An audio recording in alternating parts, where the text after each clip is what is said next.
Plantes aquatiques pour bassin, les différents types, entretien et plantation.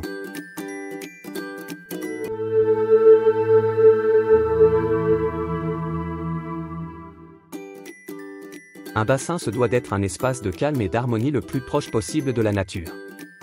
À ce titre, les plantes aquatiques sont très importantes.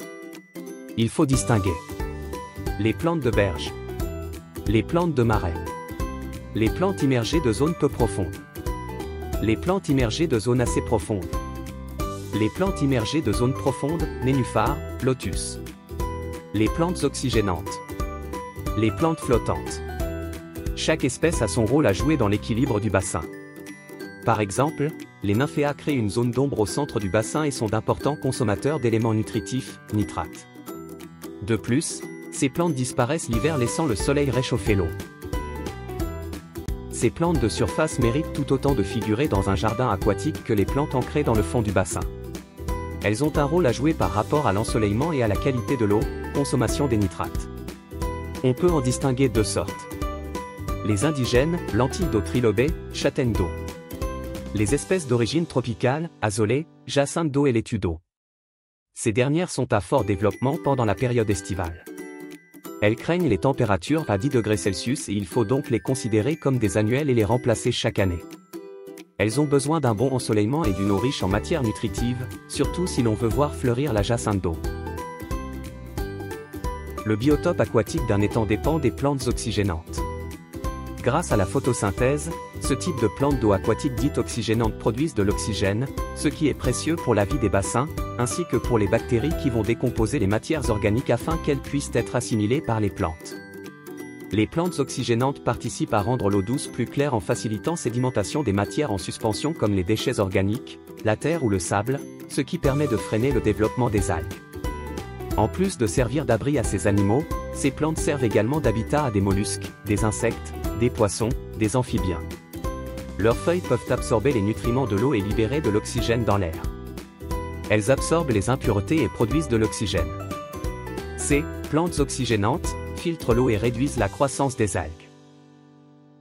Ces plantes ont des feuilles immergées, flottantes, émergées qui ne se ressemblent pas forcément avec des inflorescences érigées plus ou moins colorées. Leurs tiges immergées servent de refuge aux poissons plus petits. Elles permettent également à certaines espèces d'insectes de se poser et de pondre dans l'eau, libellules, demoiselles. Ces végétaux à forte croissance se plantent également dans des paniers plastiques ou des paniers en coco, plus discrets, d'assez grande dimension, 10 à 20 litres, ce qui permet de faire de belles potées sans avoir à recourir à la division des touffes chaque année. Ces végétaux se plantent généralement dans des poches de terre que l'on aura mises en place lors de l'installation du bassin. On peut aussi les planter dans des paniers en plastique, en coco, plus esthétiques car ils sont vite cachés par les racines des plantes, ou dans des nattes en coco tressées pour les berges. Afin d'avoir une belle potée, mettre 3 plants de la même espèce par panier. Il est préférable de planter entre 6 et 10 pieds au mètre carré, au départ, car les espèces aquatiques ont une croissance importante et rapide, souvent par rhizomes ou racines traçantes. Il faut aussi tenir compte de la vigueur des plantes pour qu'il n'y ait pas trop de concurrence entre les espèces voisines.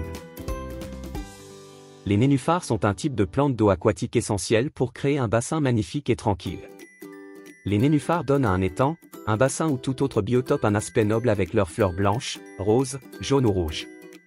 La période de floraison principale du nénuphar se situe pendant les mois d'été et jusqu'au début de l'automne et dure en moyenne de 3 à 6 jours, selon la chaleur, le temps et la variété du nymphéa. Cette belle fleur ne se contente pas d'embellir l'eau, mais la protège également contre les rayons excessifs du soleil. Les nénuphars sont comme des parapluies qui flottent dans l'eau. Leurs feuilles font de l'ombre aux poissons et à toute autre vie aquatique. Ces plantes au joli feuillage peuvent se trouver de part et d'autre de la barrière de capillarité. Certaines supportent d'avoir les pieds dans l'eau mais la majorité se contente d'une terre fraîche et aucune ne tolère la sécheresse. On utilise pour la plantation du terreau aquatique. Il y a un petit entretien régulier à faire avec les plantes aquatiques, mais rien de bien méchant. Diviser les plantes qui se propagent trop, un petit nettoyage de printemps.